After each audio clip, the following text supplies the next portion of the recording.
Hi, Robert. Hello, sir. How you doing? Pleased to meet you. Happy New Year, man. It's an honor to be here with the great Ernest R. Dickerson for Geeks of Color. We are celebrating the 30th anniversary of Juice. It's a gem in crime movies, a pillar in black cinema, and most notably, a New York film. From the brownstones to the neck breaking energy, down to stills like red flannel overalls and the denim jacket. Um, how essential was it for you to capture Harlem at its most authenticity? It was it was paramount. It was paramount, man, because a lot of things. One of the things that a lot of people didn't realize is that the different boroughs of New York had different styles. Brooklyn had a style. The Bronx had a style, and Harlem had a style, and it was essential that we made it feel like we were where we were. We actually shot in Harlem. We actually called it Harlemwood when we were shooting. We had jokingly referred to the neighborhoods as Harlemwood because we shot in like a 5 block area. Um, and but being true to Harlem was essential because I always wanted the film to be real, man. Right, absolutely. And I know you I don't know if right before filming this film, but I know in 1992 you were also a cinematographer for Spike Lee's Malcolm X, which also had some scenes in Harlem as well, if I'm not mistaken, right? Yeah, I shot Malcolm X after I did Juice. Oh, really? Okay, Yeah, interesting. yeah, Oh, I did okay. Juice. I did Juice right after I started pre-production on Juice right after Jungle Fever, and um, and then we shot it, and then Spike announced that he was going to do Malcolm X. And actually, when I was in post-production on Juice, I had a time conflict, and Spike actually he delayed start of production on Malcolm X 2 weeks to allow me to finish Juice so I could finally jump in on Malcolm X because Malcolm X was one of those dreams that we talked about when we first met. When we first met, we talked about our dream projects. The movies we hoped to make when we were in film school, and doing the autobiography was one of them. Yeah, and I personally think that's one of y'all many masterpiece collaborations. We could definitely talk about that in a second, but I definitely want to celebrate Juice a little bit more. 30 years later, and many of the themes that are present in this film are like really relevant today. One of those themes that I think about, even on a small level, is when the white man kind of scurries in the other direction when the four boys are walking in the very beginning. He had really had no reason to be scared of them. Is there a piece of cultural commentary that you're most proud of capturing within this movie? Oh wow! I guess there's so much. Um, the fact that all young folks have dreams. We all have dreams. I'm not even young anymore, but I still have dreams. And we're always trying to find ways. I think a lot of us are trying to find ways of making our dreams come true. And sometimes forces can get in the way of that. No matter what color you are, no matter where you come from, peer pressure is something that's always going to affect you. Um, I'm I'm surprised. When you make a film after you've edited and after you've seen it so many times, you're done with it. I'm done with it. I didn't want to have. I don't even want to see Juice. So and then my daughter told me that she and her friends were having juice parties, and I was amazed. And this was years after the film came out, and I was amazed that kids were getting together and looking at the film and reciting the dialogue. And I was like, "Are you serious?" When you write something, you don't expect something like that to happen. But the fact that it was still affecting my daughter, who was too young to see it theatrically, so she saw it in video. Um, that years later, that it was still affecting her and still meant so much to so many people. So uh, I think the longevity of the film has been a real surprise to me. Yeah, and I think a big part of that longevity is, going back to the themes. I think, that theme of having to hustle and fight, like for, when you're cash strapped, like for no matter what.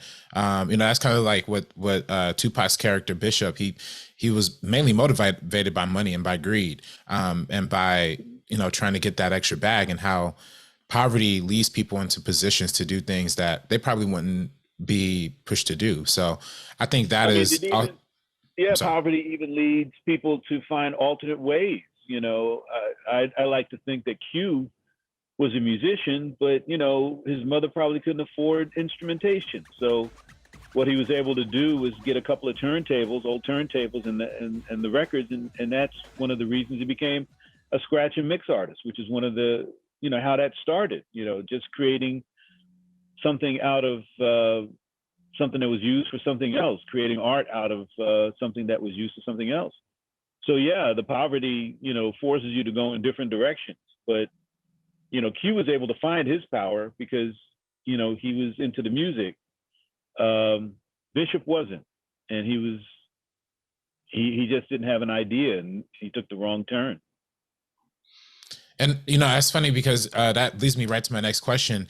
I feel like Juice represents a fascinating merger between Hollywood and hip hop, from the soundtrack to, like you said, Q's DJ aspirations to the casting of like Tupac, Queen Latifah, Special Ed in that small part. Was that all a conscious choice on your end when you were making the film? Well, I mean, Hollywood didn't really come into it. When I was, what actually happened, Juice was the script was written 9 years before we were actually able to make it. Wow. Because when I first tried to get it made in the early 80s, nobody wanted to touch it. Everybody said nobody wants to see this movie. It's too dark. It's too bleak. Forget about it. And it actually sat on the shelf for so many years.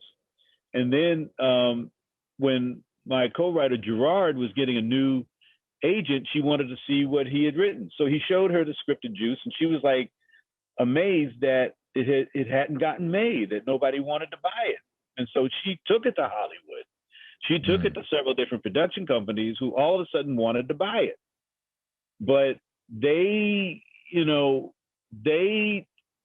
wanted to put, the actors that they were suggesting were, I mean, I love Malcolm Jamal Warner, but they wanted Malcolm to be the lead, because he was big on the Cosby Show at that point. And it was really going against the grain of everything that Gerard and I wanted to be in this film. It was going against the grain of the people that I interviewed, my brother-in-law and his friends who I interviewed to help create these characters. And so Gerard and I said, thanks, but no thanks. We don't, and also they wanted to turn Juice into a comedy. So Hollywood wanted to turn Juice into a comedy. And Gerard and I said, no. The development process, which has probably ruined so many films, is going to turn us into something we would not want our names on. And we said, forget this. We took the script back. Rather than make the money we could have made on it, we took the script back. But then I was contacted by a young man named David Heyman, who was looking for his first film as a producer. And I told him that it had to be real, it had to be raw, had to be made on the streets, no studio, all on location, that there were no actors that we knew of who could play these roles. We should go after unknowns.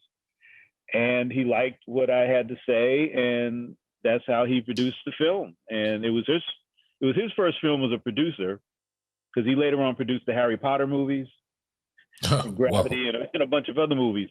But we tried to stay as far away from Hollywood as possible. It was really a film, a Harlem film. It was a New York film. It was a streets of New York movie. That's incredible. And you could definitely feel that through both through the passion in the filmmaking, but also through the performances of the actors. And like you said, out of the four principal leads, three out of the four of them hadn't really acted in a major movie before. Tupac had a small part in like a comedy part, a small cameo, and I believe the actor Jermaine Hopkins might have had a part in Lean on Me, but they hadn't really, like you said, they're all like very unexperienced, but they all gave really raw, authentic, real performances. So what was it like working and coaching so many amazing young actors in that way? They were great. They were great. It was, there's an old saying that 80%, 80 to 90% of directing is casting. And so you find the right actors that can understand the characters that they have to create, and they intuitively know who that person is, where you don't have to give them direction, much direction. And, occasionally you got to, make adjustments, but that's about it. And we really spent a lot of time, my casting director, Jackie Brown Carmen, and we spent a lot of time interviewing a lot of young people in the New York, New Jersey area. The thing I asked her to do was go to high schools of the performing arts, local church groups, neighborhood theater groups, and find a lot of young actors. And she auditioned a lot of people, and we narrowed it down to 12. And then I did a whole mix and match, because for me, I had to find the right four guys that together would create a fifth character, which would be the group mind. And it was these four guys that really bonded. They really hit it off, because I wanted to believe, you had to believe that they had been friends for a long time, so you could feel the pain when they start to split up. And they bought it. They bought it. And if you look at the DVD and you look at the extras, you see how they acted off camera. They were funny. They were a great bunch of guys, but they were game. They knew the characters. They knew what they had to do, and they always came prepared. That's amazing. That's beautiful. And yeah, I think you could definitely see that and to all their actors. I mean, Omar Epps obviously ended up shining and becoming a superstar in his own right. Tupac was a legend in a lot of people's eyes as an actor, a poet, and as a lyricist, a rapper. What was Tupac's process in getting into character, and what made him like the part of Bishop? What made him kind of really dissolve himself into that part of Bishop? The interesting thing about Tupac is that you could always see that he had an interest in people, and he was always meeting people. When we were shooting the film, if he saw an interesting looking person on the street, somebody that looked like they had a struggle or something that just hit him, he would go over and talk to them. Wow. And you could tell that he was a student of human nature. He would study people and meet people. He met a lot of people, and he always had a notebook. He always had a notebook with him. And a lot of times in between shots, he would sit over in a corner and he would write in a notebook. And sometimes even after meeting somebody, you could see him jotting down stuff in a notebook. And I like to think that this is a lot of stuff that fueled his music, because he hadn't recorded yet. He was still, when we found him, he was still a background singer and a roadie for Digital Underground. And several months ago, I was able to really get acquainted with his musical manager. And I found out that at the same time that we were shooting Juice, they were starting to push him into a recording position. So he was, he was studying people, and I think that's what fueled it. And that's what an actor has to do. You have to have a foundation for creating a character. And you get that from studying people. You have to be a student of human nature to be a good actor. Wow, that's fascinating. And it's funny because I never would have considered, I never really looked at the timeline of how filming and things would have lined up. But yeah, I guess his acting came first, and he really probably put a lot of what he took from acting into what made him successful as a musician. So that's very fascinating. Because his rap is, his music is full of deep insight into human nature and how politics and the forces that affect human nature and force people to make the decisions that they make. Yeah, so he was a student. That's deep. That's very deep. Going back to Juice in general, and the time period that it came out in 1992, arguably the two biggest cornerstones of quote unquote hood cinema was Boys in the Hood, which came out in July of 1991, and Juice, which came out in January of 1992, which within 6 months of each other. But they reflected such literal opposite sides of the country. How do you feel to be a part of this new revolutionary genre at its inception? And have you ever considered that the LA versus New York kind of different perspective happened at the same time? Or well, when we started Juice, we had no idea. We knew nothing about Boys in the Hood. Even though it turned out that Jackie Jackie Brown had actually been involved in the casting of Boys in the Hood. But we found that out after we hired her. You know, she said, I just did this movie called Boys in the Hood. Oh, really? Okay. And it takes place in LA. Yeah, I mean, you know, I grew up in Newark, New Jersey. I grew up in a housing project. I grew up in brick cities. You know, and being on the East Coast, I always looked at California and I said, okay, those guys, they have lawns, they got palm trees, you know, in their Right. backyard. They got fruit trees, you know. What's the beef? you know, you know, Right. you know, what are they complaining about? You know, we're living in brick cities. But you know, I didn't really think about it, but you know, it was. But you know, the thing that we always had in Juice is that our guys were pretty much surrounded by brick walls. You know, we shot in the alleyway because that reflected my growing up. You know, I grew up in a housing project in Newark, New Jersey. You know, and jumping across rooftops was something we used to do when I was a kid. You know, the stupid stuff you do when you're young and dumb. And that's one of the things I could have done. You know, all the times I could have killed myself. And other kids did kill themselves. But, you know, I was really just trying to, you know, kind of reflect a little bit my growing up, you know, because that environment was the same thing that I kind of grew up in. So, you know, if there was any autobiographical stuff in it, it was that. But you know, I think there are forces that try to keep, you know, people of color apart. And I Yes. think that the beef between the East Coast and the West Coast was people trying to keep the East Coast and the West Coast from uniting.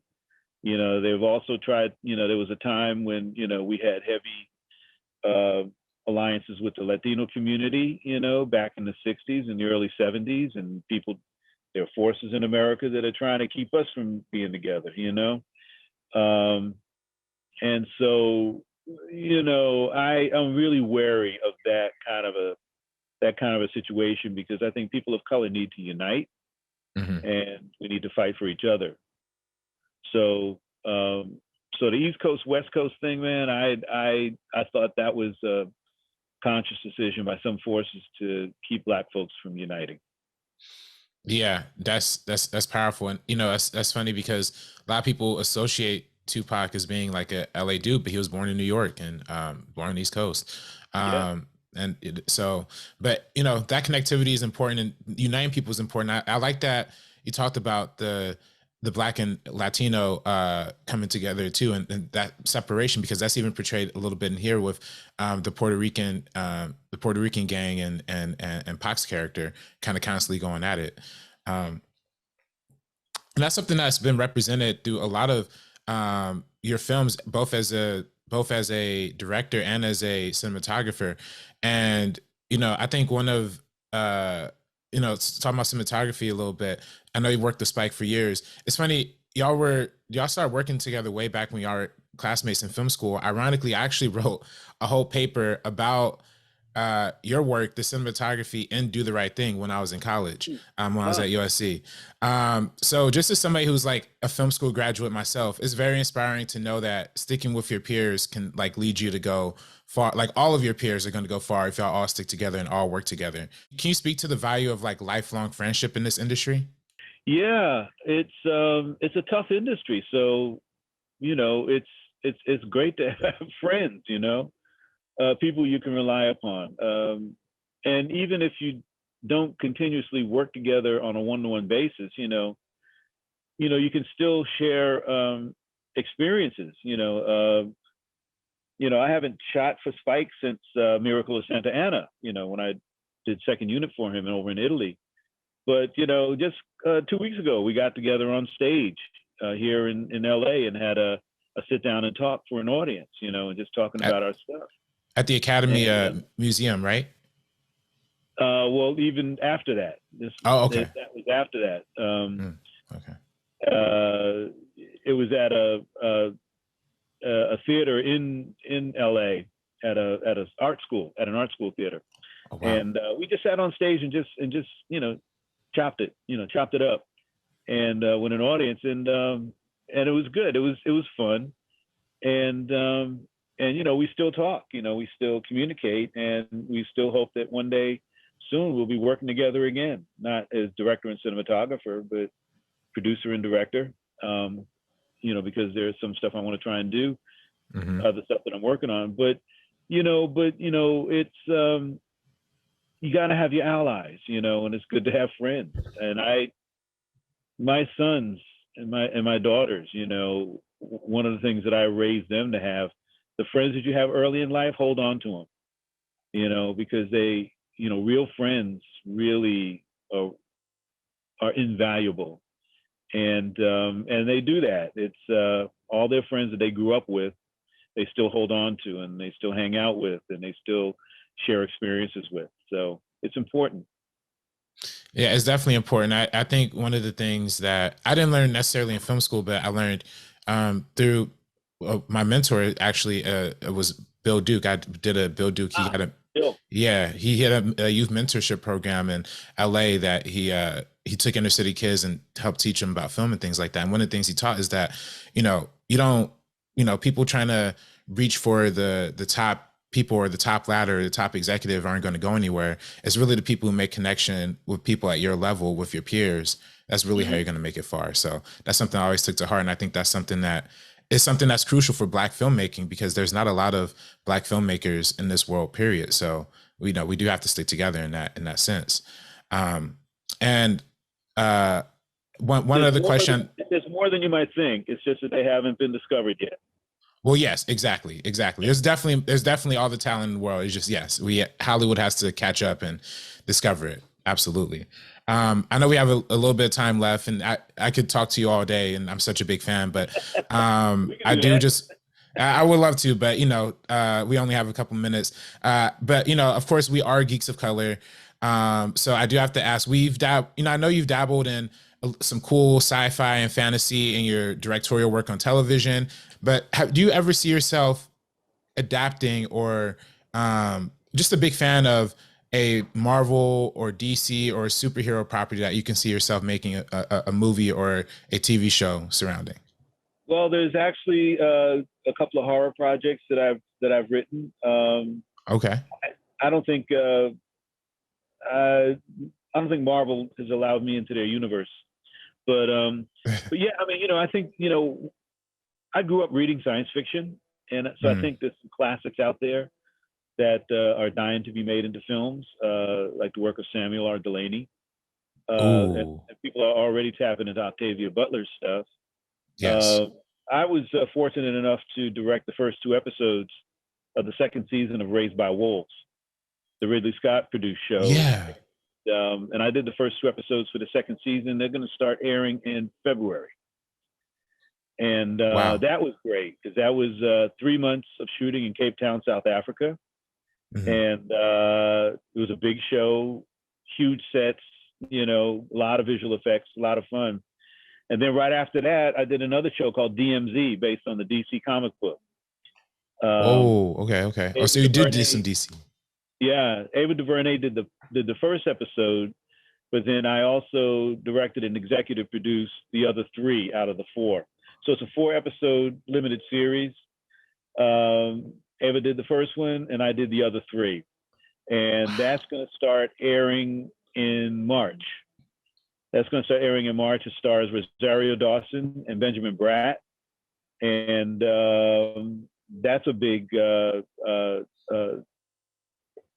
semi post-apocalyptic thing. Is set in New York after a 21st century civil war in America, when Manhattan Island is an island all unto itself with its own power plays run by gangs that are vying for control, and how Rosario Dawson's character gets trapped in there searching for her son, who she lost in there when the city was evacuated 8 years earlier. Now it's these power plays between these different factions in Manhattan. So we shot that, and that's going to come out in March, I believe. So we're in the middle of post production on that now, doing the visual effects, doing the sound work, and learning how to do that through Zoom, because doing it on Zoom is a whole.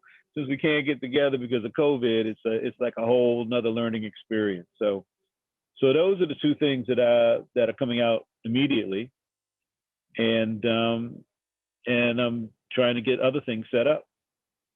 That's awesome. That's really, really amazing. I'm super excited to watch both Raised by Wolves and the new project with Ava DuVernay. I'm what was the name of that project again? DMZ, like DMZ. like demilitarized zone. Okay, got it. I'm so looking forward to that. Thank you so much, Mr. Ernest Dickerson. A huge fan, and Juice is absolutely one of my favorite movies. And when I told my mom I was doing this interview, she geeked out too. So, thank you, thank you, thank you. Wow. Okay. Thank you. I appreciate that. Have a good one. You too, bro. Stay safe and healthy. Will do. You as well. Thank you.